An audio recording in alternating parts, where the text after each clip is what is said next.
Oh, okay, there we go. So first off, I want to introduce myself.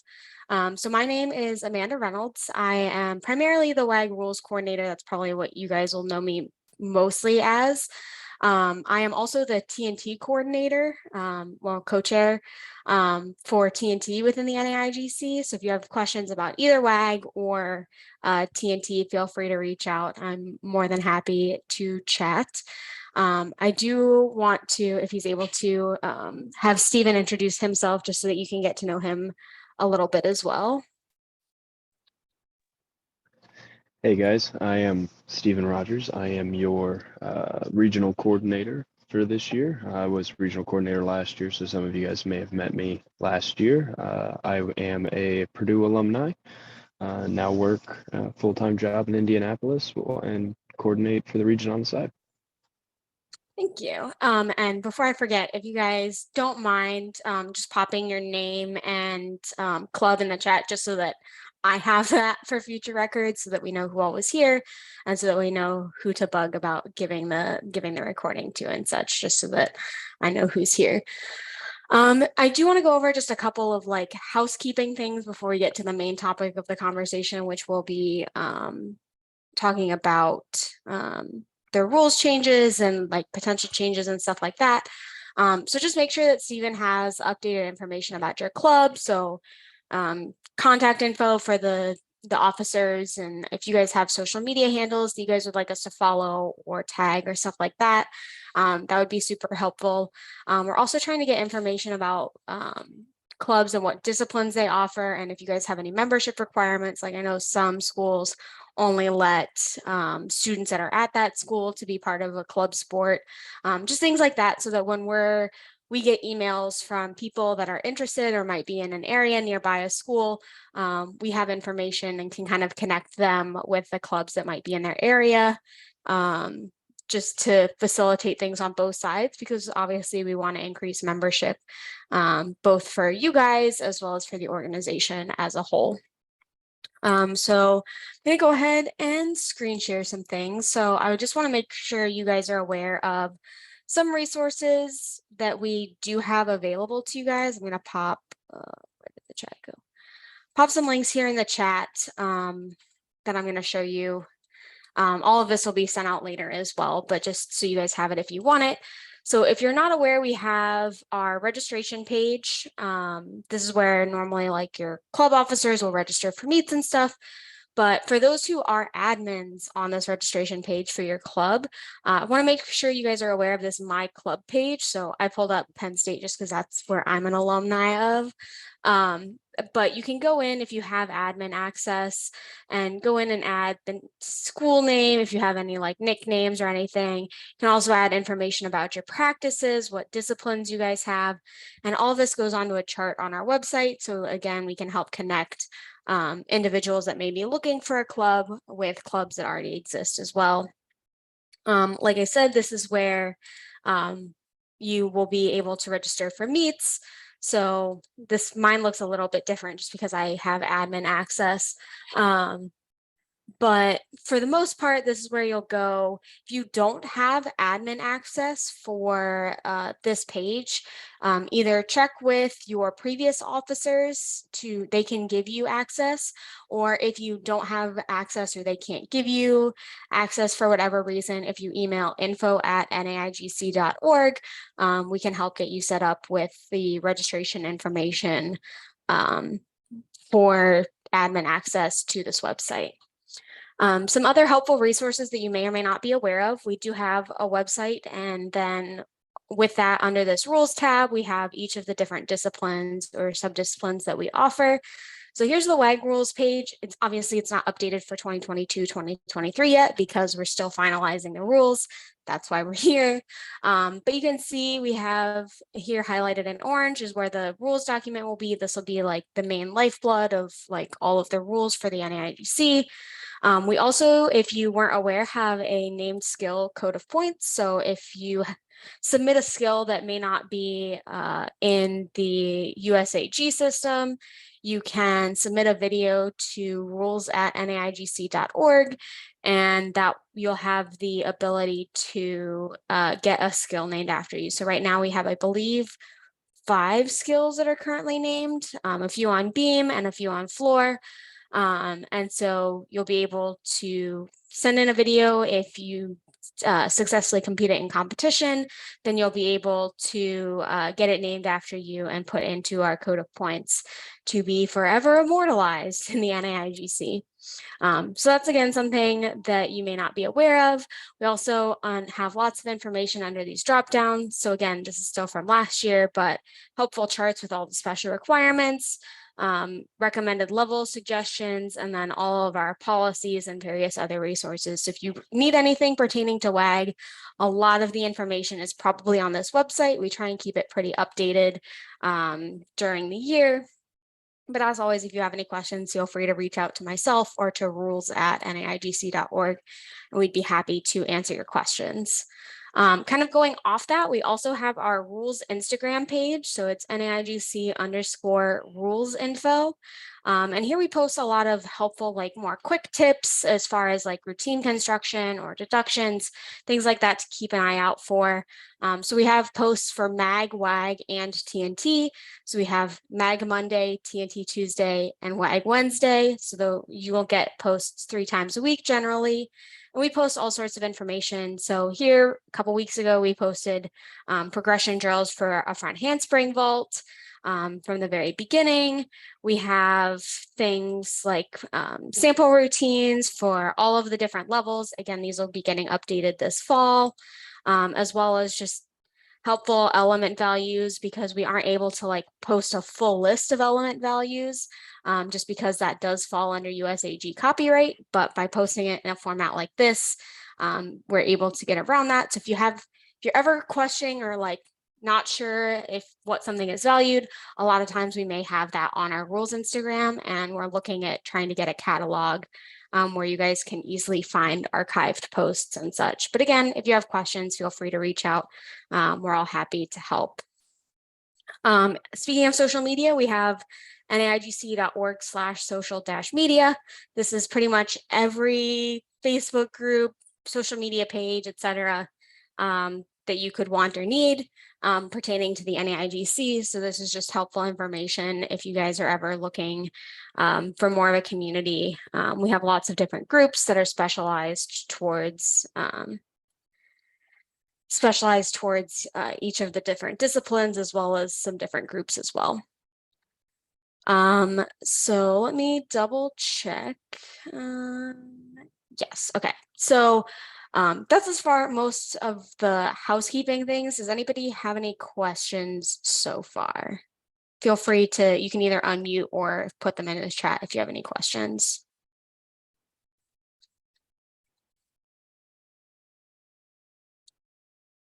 Okay, I will go ahead and move on, but if anyone puts anything in the chat, I will come back to it. So I do want to just kind of chat with you guys for a little bit before we get on to the rules stuff. Just kind of about the makeup of your teams and kind of what levels you guys compete, etc. So if you guys don't mind, what levels does your team primarily compete? And do you think that in general, the levels that you guys compete or that we offer meet your team's needs?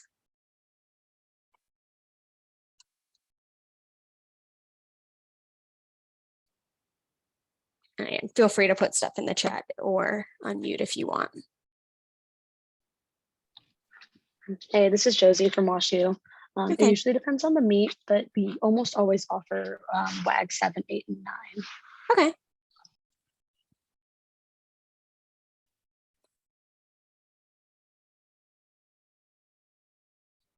Okay, sounds good. The next question I have for you guys is, okay, WAG 6 and 8. How can we best communicate rules information to you guys? So some of the big things, so like policy changes, like the nationals format or the rules updates that'll be coming out in a couple weeks. How do you guys see that most often?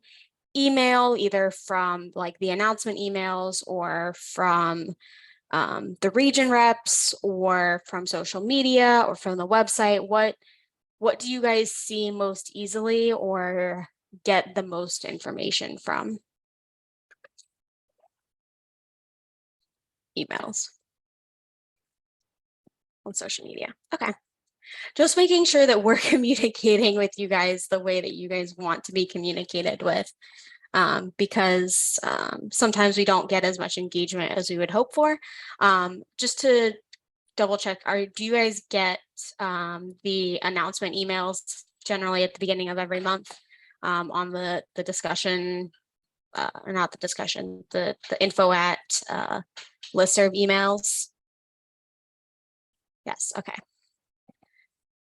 Just making sure, because that's where a lot of the stuff goes and such. Next question is, what resources do you guys find most useful? And if there's any information that you guys feel like you're missing or would want to know more about. So like I said, as far as resource, we have the website, we have social media, we sometimes will put information in emails. What kind of that stuff do you find most useful? And if there's anything that you guys haven't seen and think would be helpful in terms of rules updates or just content that we could create that would be helpful to you guys.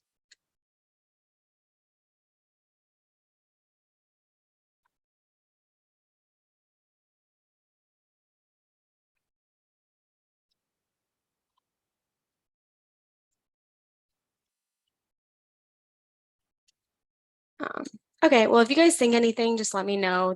I do have a survey that'll kind of go out at the end of this, that you guys can put more information in as well. Because again, we're here to help you. That's kind of part of what this meeting is about. We want to make ourselves as the organization accessible to you and make sure that we're helping you guys in the ways that can best serve you and your club. So now to the main part of this meeting.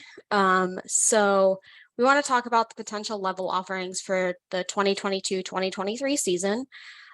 So we are looking at switching, especially the lower levels and the structure of them.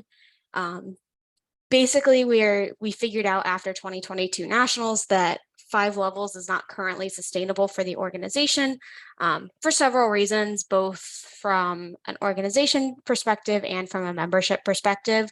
So we want to go down to 4 levels because from an organization perspective, we don't have enough volunteers to be able to put on a quality meet for nationals. Because for every level we offer, we increase the number of volunteers we need inputting scores, and at each meet table, as well as calculating and running awards, because everyone knows the award ceremony can be very long, and obviously we want to keep this as manageable as possible. And then in terms of from a membership standpoint, we got a lot of feedback from the national survey that a lot of the levels and award categories ended up being too small, and that we ended up leading to pretty low and pretty uncompetitive categories. And that wasn't fun for a lot of memberships. We wanted to consolidate somewhere and make things more sustainable in general.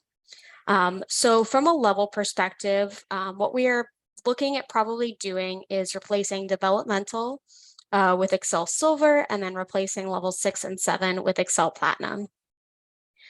So one of the reasons that the NAIGC kind of was looking at transitioning towards Excel in general is that in general, the goals of the NAIGC align pretty closely with that of the Excel program versus the USAG developmental program.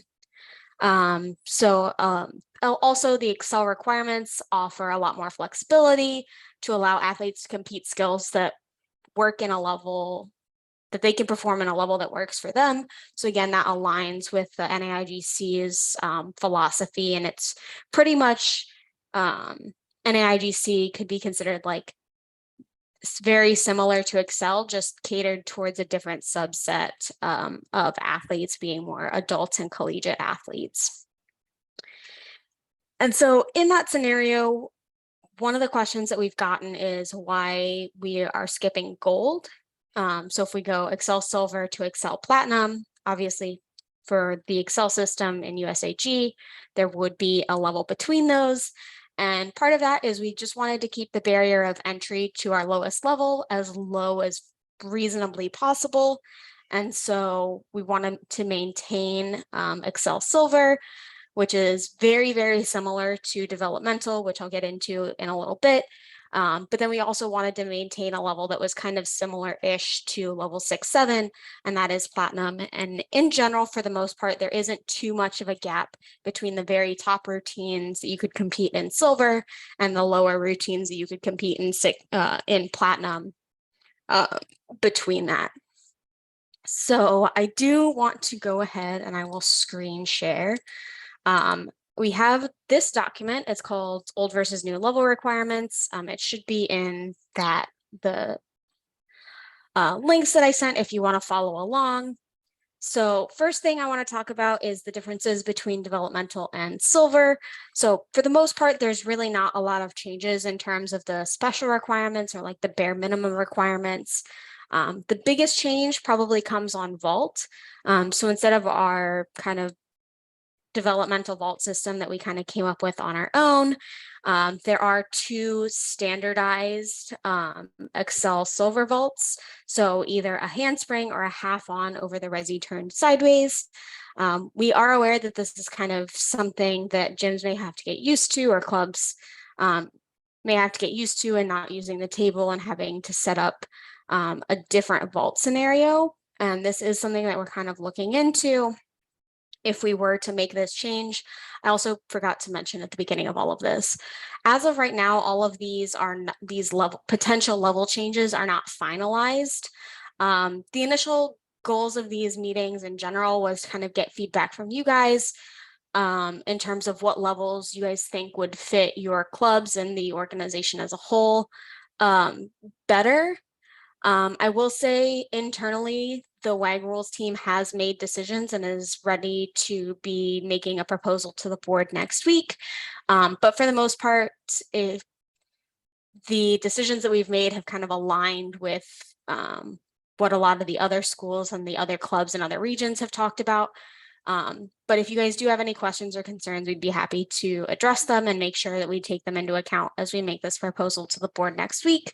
And the goal with all of these changes is once they're voted on by the board next week, we'll have all of them finalized and published by hopefully the 1st of October, plus or minus a couple of days, just in terms of getting posts and such out. But none of this is finalized officially yet, but I will try and give you guys kind of the context behind our potential decisions as well.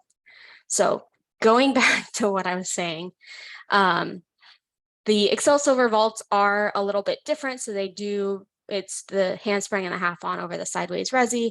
It does require some different equipment standards, but we think that that's something that should be manageable for most gyms and most athletes. And if it's not, we are prepared to make changes that would allow some other vaults that might use the table as well. In terms of the other levels, so the way to kind of read this chart is there's various requirements listed here on the left, and then each of the different levels. So for now, we're going to be focusing on the first 2 columns, so developmental versus silver. So for the most part, these levels are very, very similar in terms of these special requirements. In fact, they're pretty much identical because as we kind of grew developmental, we aligned it closer and closer with Excel Silver. As Excel Silver became, and Excel in general just became more popular within the USAG system. So you can see special requirements are pretty much the same. In Silver, we actually will require 1 less skill to be counted. So instead of 6 skills, you only have to count 5. And then in terms of the upper level difficulty restrictions, silver is a little bit more restrictive. As it's written, they would only be allowed A skills. If we were to put Excel Silver into practice for the NAIGC, we would be allowing 1 either clear hip, Stalder, or toe circle to clear support. So that would be 1B skill allowed on bars, but otherwise no salto dismounts, no low bar giants, which I don't think most college or adults are doing. So generally, for the most part, most routines that you would be competing, especially in the lower side of developmental, would be able to be maintained without any change. Similar story on beam and floor. In fact, it's almost even easier now, just because, again, you're only counting 5 skills, and the only thing with developmental that you were able to do that you won't be able to do in silver would be compete B acro on beam or B saltos on floor, which most people in developmental weren't doing, because at that point you're probably closer to level 6, 7 or platinum already. So again, special requirements for the most part don't change between developmental and silver, and the same for floor as well.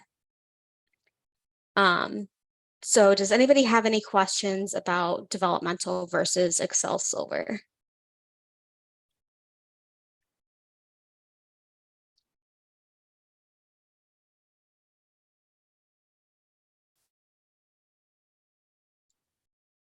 Okay, moving along. So in terms of level 6, 7 versus platinum, so in general, the base skill requirements, or like the skills you would expect to see in 6, 7 versus platinum, are generally pretty similar. However, in general, platinum is less restrictive in the exact requirements, because one thing that's been noted for several years now, since we introduced 6 and 7 into the NEIGC, is just that how restrictive those USAG requirements are for 6 and 7 compared to some of the Excel levels and some of the other levels in general.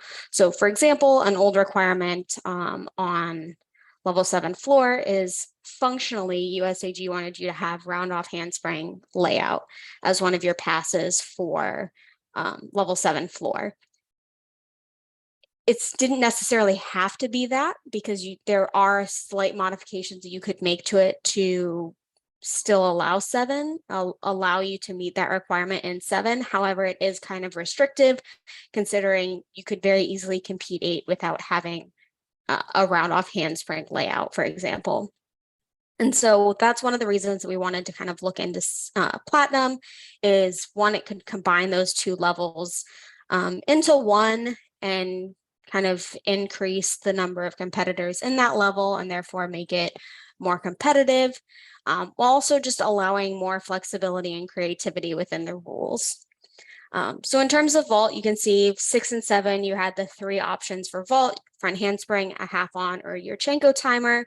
Whereas in Excel Platinum, there are now several different vault options.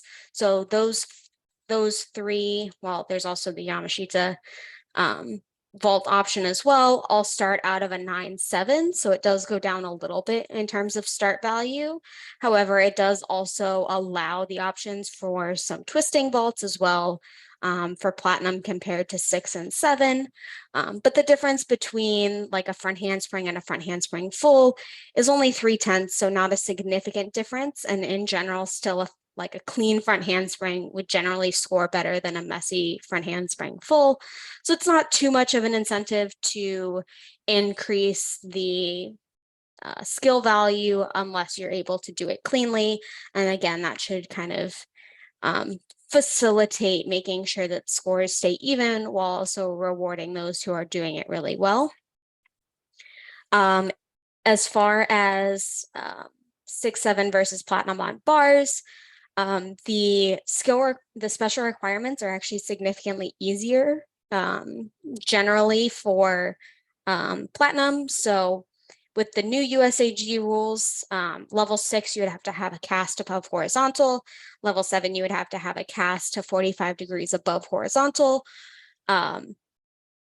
For platinum, it would be essentially the same as 6. However, it would not have to be a cast.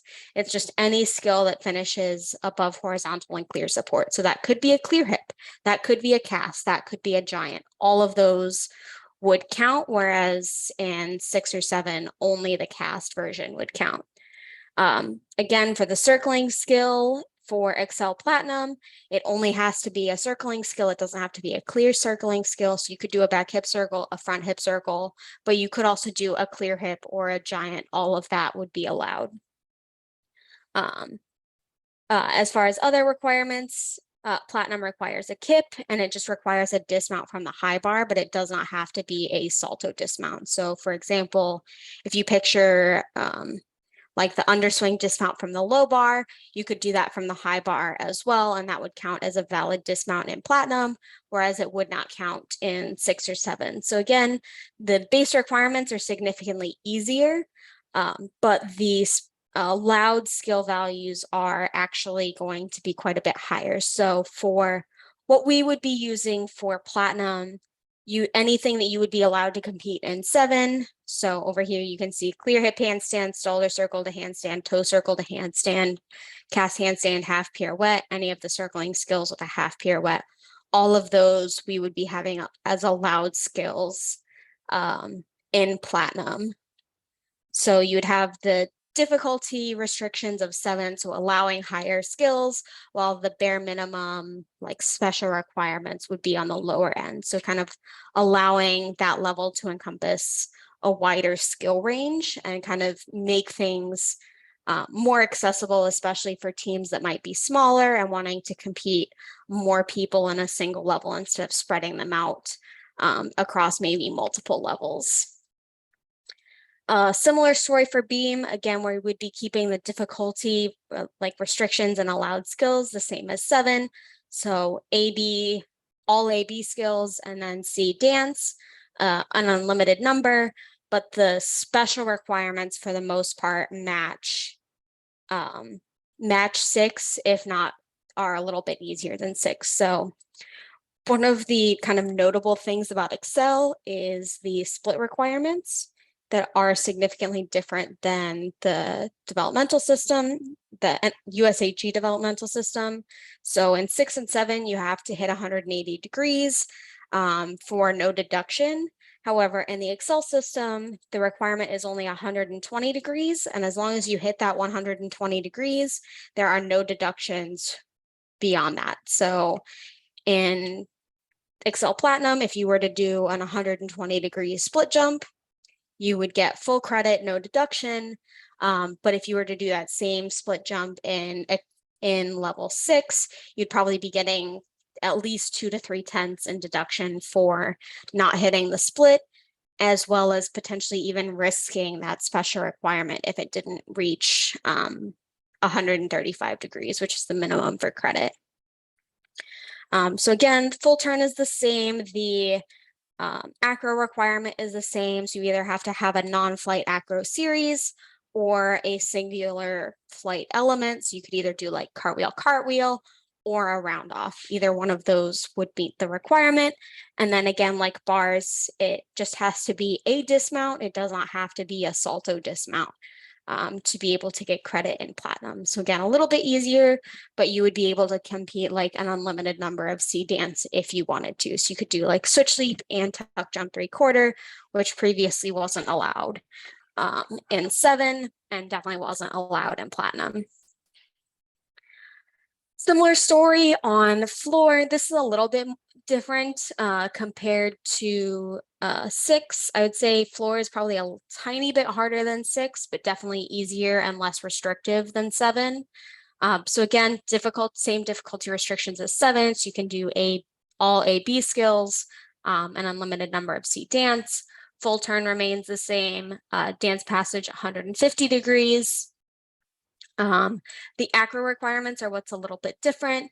So for this first acro requirement, you have to have 2 directly connected flight elements, one of which is a salto. So you could do like round off back tuck for that.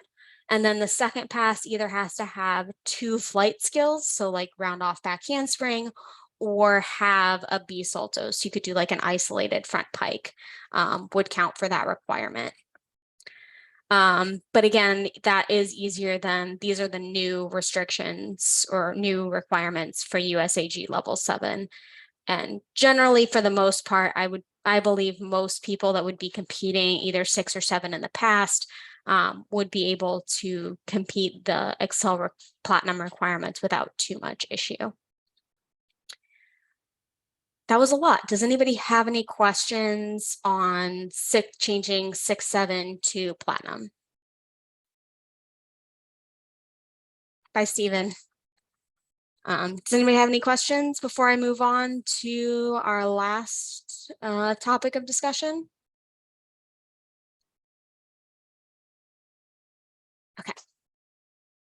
So the last thing I want to talk about is level 8 versus diamond. I will be upfront. Right now, we are not planning on going to diamond, but I do kind of want to talk about the pros and cons of both level 8 and diamond and kind of the differences, just so if we do change in the future, you kind of have a little bit of a background for that.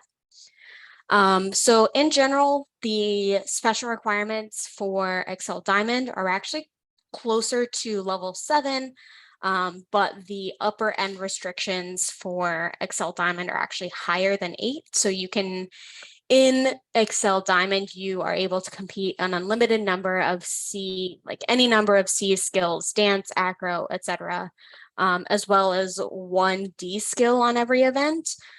Whereas in level 8, you are restricted to 1 acro C on bars or on beam and floor and 1 restricted C on bars.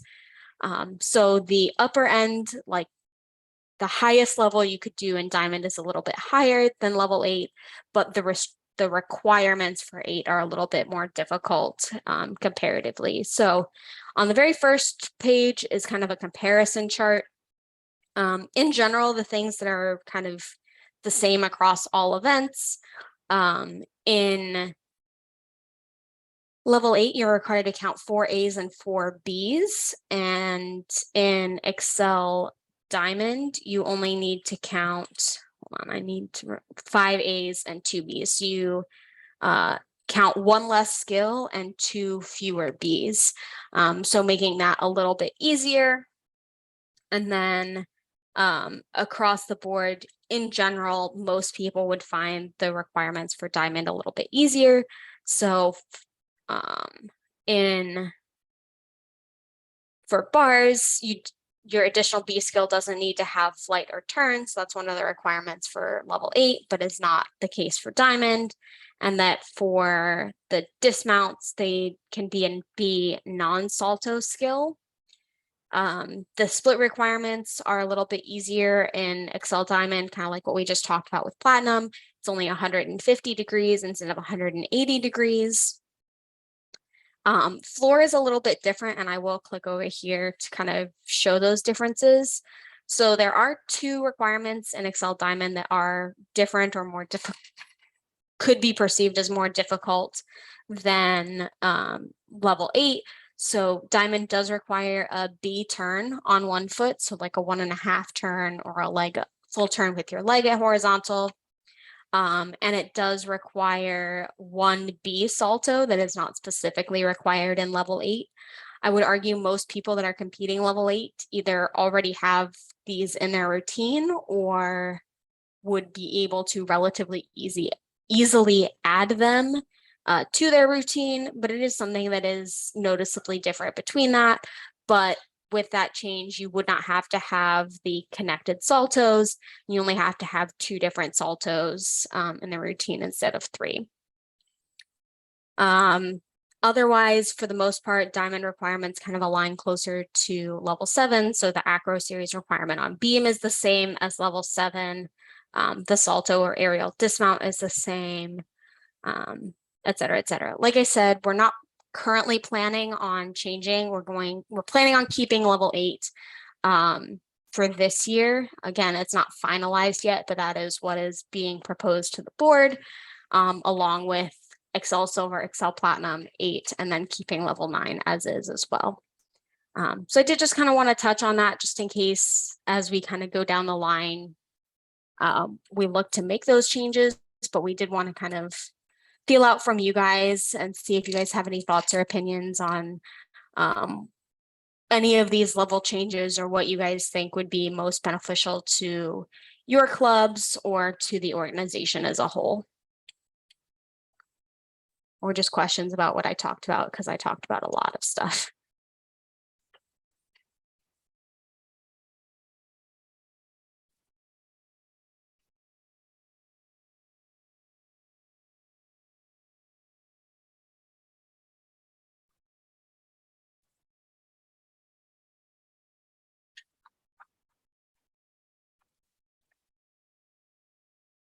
Okay, well, since I'm not seeing anything, I will go ahead. That is the link to the survey, kind of to go over and just kind of get a feel for what you guys think of the different levels and what you guys think would be most beneficial to you and your club as well as the organization.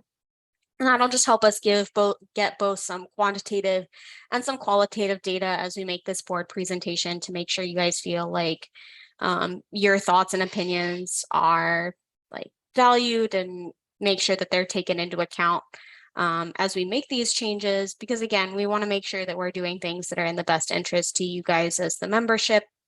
So please fill that out as soon as possible if you can, just so that we have that information available to us. It'll get sent out with the follow-up email from Stephen as well. Again, we're looking to make the public decision like published on or around October 1st. At the latest, I would expect it to go out that Monday, like the 3rd. So keep an eye out for that. It'll be going out in an announcement email as well as posted on social media. So keep an eye out for that. And just, I want to thank all you guys for coming and taking the time to be here and provide feedback. We really appreciate it and want to make sure that you guys feel like you guys are being heard.